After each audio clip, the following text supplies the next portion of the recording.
In today's video, I'm going to teach you how to delete a banner on Squarespace and replace it with a new one. Whether you're updating your site's look or simply want to change, I'll guide you step by step through the process, ensuring you have a clear and beautiful banner that fits your style. To get started, navigate to your Squarespace website editor. This is where all the magic happens and where you can make changes to how your site looks and functions. Once you're inside the website editor, your first task is to find the Edit Site Header button. Clicking this allows you to adjust the main features of your website's appearance, including the banner, which is what we'll be focusing on today. With the site header options open, the next thing you'll want to do is click directly on your current banner. This action will highlight the area that you can modify. You'll notice an Edit button appearing. Go ahead and click it. This step is crucial as it opens the editing interface where you can make specific changes to the banner itself. Now that you're editing the banner, look for the three dots, usually indicating more options. This is a common symbol in many web interfaces, providing additional functionalities. Click on these dots, and you'll see the option to Remove. Selecting Remove will delete the existing banner from your site. It's like a fresh canvas, ready for your new design.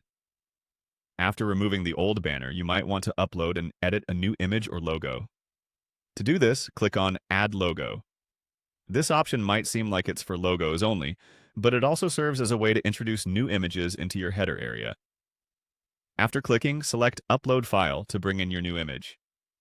Choose an image that resonates with your site's theme, as it will be a prominent feature. The image you've uploaded might need some adjustments, so click on Edit. Once in the editing mode, you'll have the chance to crop the image. Cropping allows you to remove any unwanted parts of the image, ensuring that it fits perfectly in the banner space or looks the way you envision. Take your time here to get the dimensions just right. Once you're satisfied with the image edits, hit Save. This will lock in your changes. To further refine your site's header, adjust your logo's height to make sure it's proportional to the rest of your site design. A logo that's too large or too small could disrupt the visual balance of your site, so tweak this setting as needed. Finally, don't forget to click Save again. This ensures all your modifications are stored and implemented on your site. With these steps complete, you've successfully updated your Squarespace banner, giving your website a fresh look that's ready to impress your visitors. Enjoy your newly refreshed site.